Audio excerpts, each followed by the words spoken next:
Bonne croix. Ma mère est morte. De cela, du moins, je suis sûr. Maintenant, je peux monter l'escalier jusqu'au 5e, jusqu'au 6e, et frapper de mon doigt le bois de la porte de la bonne, là où il y a une bonne, et au 7e, là où il n'y en a pas. Cela rendra le même son que quand j'ai frappé de mon index replié le nez de monsieur, de madame ou du crapaud en marbre de ma mère. Un monsieur, un crapaud, une dame, qu'est-ce qu'un cadavre? Cela résonne intensément comme un petit morceau de bouchon, comme un grand monument de marbre. Ou donc est-ce qu'on a le plus mal à l'oreille à cause du silence, aux doigts qui frappent à cause de l'impossibilité de faire du mal? J'émouvais tellement ma mère, figurez-vous. Je n'avais qu'à paraître pour imposer au monde la tendresse dont il semble incapable et dont j'étais bien la preuve qu'il est capable. Mon monde, tendre comme la main dans laquelle on vient de l'argile, argile agile, argile aux ailes intérieures repliées, agile, argile, agile. Je monte, moi, marche par marche, un escalier que je voudrais qu'on ne puisse pas arrêter. Et comme j'ai ma hache à la main, et qu'elle est lourde, et que je pleure, et que je ne suis qu'un fils de morte, je me retombe ainsi sur les genoux, à moitié vidé de moi-même sur les marches, les innombrables marches, les marches qui descendent, descendent, dégringolent, les marches qu'on montait et qu'on regarde redégringoler comme un paradis qui s'écroule.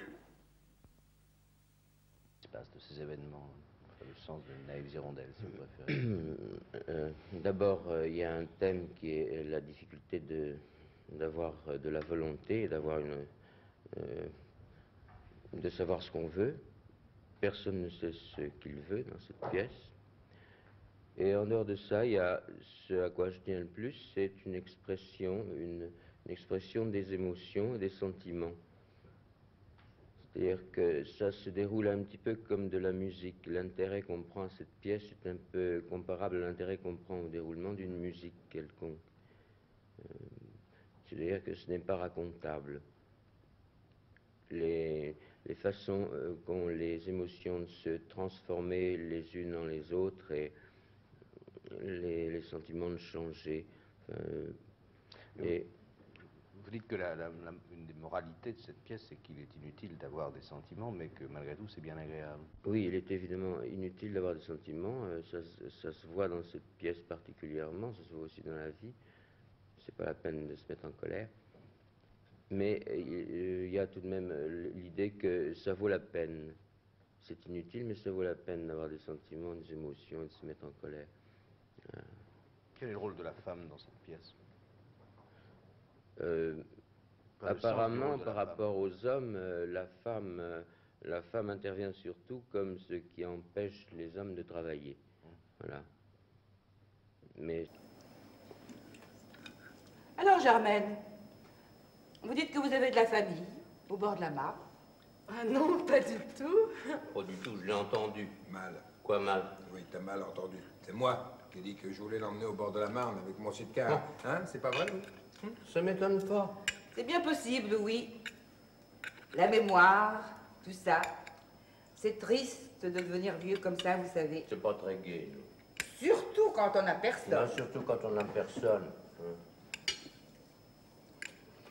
J'aurais une fille, elle m'aiderait. Vous avez un neveu, vous? Quelle jambe? Moi, j'ai même pas ça.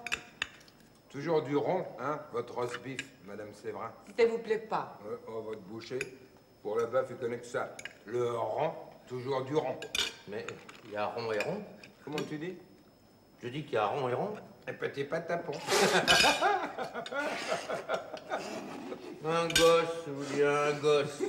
C'est bien à vous de dire ça. Mais oui, Mme Séverin, je suis vieux, moi. Qu'est-ce que vous voulez que ça me fasse? Non, parce que vous, naturellement, maintenant que je dis que je suis vieux, c'est fini les lamentations.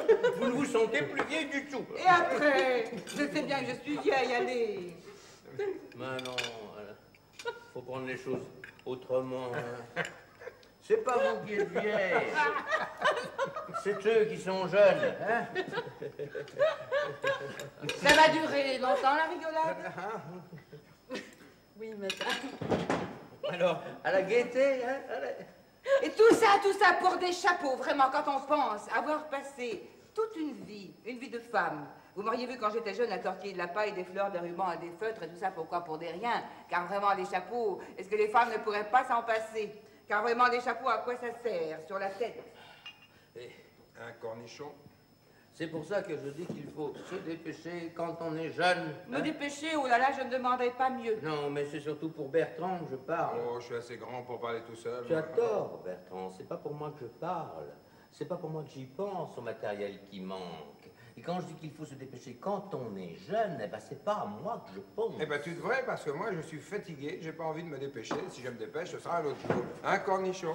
Fatigué, on est fatigué à cet âge. Et alors, c'est pas ta faute, ce petit, s'il a pas de quoi. Moi, j'ai pas de quoi. Mais non, t'as pas de quoi. T'as pas de quoi te lancer dans la vie. Quand on n'a pas des parents derrière soi qui ont accumulé des réserves, eh ben, il faut du temps pour démarrer. Et le temps, Madame Séverin, le temps, ça fait devenir vieux. Alors que par ailleurs, vous avez des vieux qui en ont, des réserves, et qui savent pas quoi en faire, et qui en seraient malades, et qui feraient pas un geste. Qu'est-ce qui ferait pas un geste? Pas un geste, ils feraient. J'ai soif.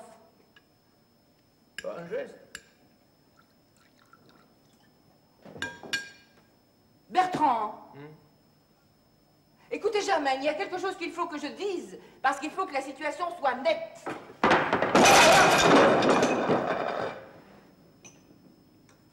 Ouais, comme ça, elle est nette, la situation. Mais quel est le sens de ce qui se passe, de ces événements, le sens de Naïves Hirondelles, si vous préférez? D'abord, il y a un thème qui est la difficulté d'avoir de la volonté, d'avoir de savoir ce qu'on veut. Personne ne sait ce qu'il veut dans cette pièce. Et en dehors de ça, il y a ce à quoi je tiens le plus, c'est une expression des émotions et des sentiments.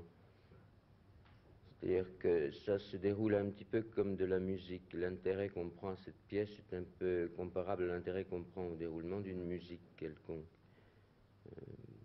C'est-à-dire que ce n'est pas racontable. Les façons qu'ont les émotions de se transformer les unes en les autres et les sentiments de changer. Vous dites que une des moralités de cette pièce, c'est qu'il est inutile d'avoir des sentiments, mais que malgré tout, c'est bien agréable. Oui, il est évidemment inutile d'avoir des sentiments. Ça se voit dans cette pièce particulièrement, ça se voit aussi dans la vie. C'est pas la peine de se mettre en colère. Mais il y a tout de même l'idée que ça vaut la peine. C'est inutile, mais ça vaut la peine d'avoir des sentiments, des émotions et de se mettre en colère. Quel est le rôle de la femme dans cette pièce? Apparemment, par rapport aux hommes, la femme intervient surtout comme ce qui empêche les hommes de travailler. Voilà. Mais... Alors, Germaine, vous dites que vous avez de la famille au bord de la mare. Ah non, pas du tout. Pas du tout, je l'ai entendu. Mal. Quoi mal? Oui, t'as mal entendu. C'est moi qui ai dit que je voulais l'emmener au bord de la Marne avec mon sidecar. Hein, c'est pas vrai, oui? Ça m'étonne pas. C'est bien possible, oui. La mémoire, tout ça. C'est triste de devenir vieux comme ça, vous savez. C'est pas très gai. Surtout quand on n'a personne. Non, surtout quand on n'a personne. J'aurais une fille, elle m'aiderait. Vous avez un neveu, vous? Belle jambe. Moi, j'ai même pas ça. Toujours du rond, hein, votre roast beef, Madame Séverin. Si ça vous plaît pas. Oh, votre boucher, pour le bœuf, il connaît que ça. Le rond, toujours du rond. Mais il y a rond et rond. Comment tu dis? Je dis qu'il y a rond et rond. Un petit patapon. Un gosse, vous dites un gosse. C'est bien à vous de dire ça. Mais oui, mais c'est vrai, je suis vieux, moi. Qu'est-ce que vous voulez que ça me fasse? Non, parce que vous, naturellement, maintenant que je dis que je suis vieux, c'est fini les lamentations. Vous ne vous sentez plus vieille du tout. Et après? Je sais bien que je suis vieille, allez. Mais non, faut prendre les choses autrement. Hein. C'est pas vous qui êtes vieille. C'est eux qui sont jeunes. Hein? Ça va durer longtemps, la rigolade? Oui, madame. Alors, à la gaieté, hein? Et tout ça pour des chapeaux, vraiment, quand on pense avoir passé toute une vie de femme. Vous m'auriez vu quand j'étais jeune à tortiller de la paille, des fleurs, des rubans, des feutres et tout ça, pourquoi? Pour des riens. Car vraiment, les chapeaux, est-ce que les femmes ne pourraient pas s'en passer? Car vraiment, les chapeaux, à quoi ça sert? Sur la tête. Un cornichon. C'est pour ça que je dis qu'il faut se dépêcher quand on est jeune. Me dépêcher, oh là là, je ne demanderais pas mieux. Non, mais c'est surtout pour Bertrand que je parle. Oh, je suis assez grand pour parler tout seul. Tu as tort, Bertrand. C'est pas pour moi que je parle. C'est pas pour moi que j'y pense au matériel qui manque. Et quand je dis qu'il faut se dépêcher quand on est jeune, eh ben c'est pas à moi que je pense. Eh ben tu devrais, parce que moi je suis fatigué, j'ai pas envie de me dépêcher. Si je me dépêche, ce sera un autre jour. Un cornichon. Fatigué, on est fatigué à cet âge. Et alors, c'est pas ta faute, ce petit s'il a pas de quoi. Moi, j'ai pas de quoi. Mais non, t'as pas de quoi. T'as pas de quoi te lancer dans la vie. Quand on n'a pas des parents derrière soi qui ont accumulé des réserves, eh ben, il faut du temps pour démarrer. Et le temps, madame Séverin, le temps, ça fait devenir vieux. Alors que par ailleurs, vous avez des vieux qui en ont, des réserves, et qui savent pas quoi en faire, et qui en seraient malades, et qui feraient pas un geste. Qu'est-ce qui ferait pas un geste? Pas un geste, il ferait. J'ai soif. Pas un geste. Bertrand! Écoutez, Germaine, il y a quelque chose qu'il faut que je dise, parce qu'il faut que la situation soit nette.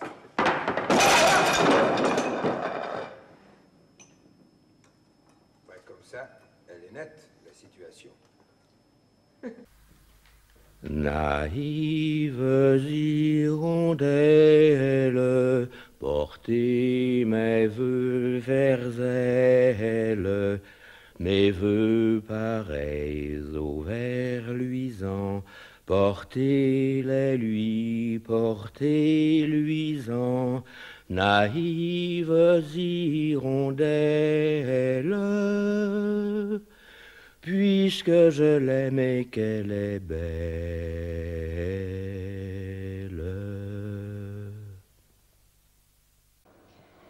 Dis donc, Guillaume. Dis donc, Guillaume. Tu n'aurais pas un peu d'argent pour moi? C'est que je n'ai pas été payé depuis chienne dingue, tu sais. Assez! Assez! Assez! Assez! Tout, toujours de ma faute. Tout, toujours. S'il pleut et tout, c'est pas de ma faute, là. La chienne dingue, si vous voulez savoir, j'ai été payé en Bouddha. C'est leur monnaie d'échange là-bas, le Bouddha. Elle valait dans les 1000 francs légers, dans les 6 francs lourds, dans les 95 000 francs papillons. Qu'est-ce encore qui n'est pas de ta faute, Guillaume? Vous allez entendre qu'à moins qu'on nous aura dévalué le Bouddha. Le Bouddha n'a pas été dévalué, il peut pas. Il n'est pas garanti par l'étalon or. Alors par quoi est-il garanti? Il est garanti. Voilà. Il est garanti par du Bouddha.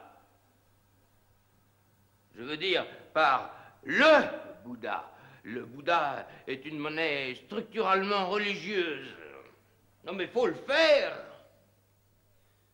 Et malheureusement folklorique. Ce qui veut dire? Folklorique, ce qui veut dire que le Bouddha ne s'exporte pas. J'ignorais, mais c'est pas de ma faute. Total, nos Bouddhas sont restés là-bas, hein?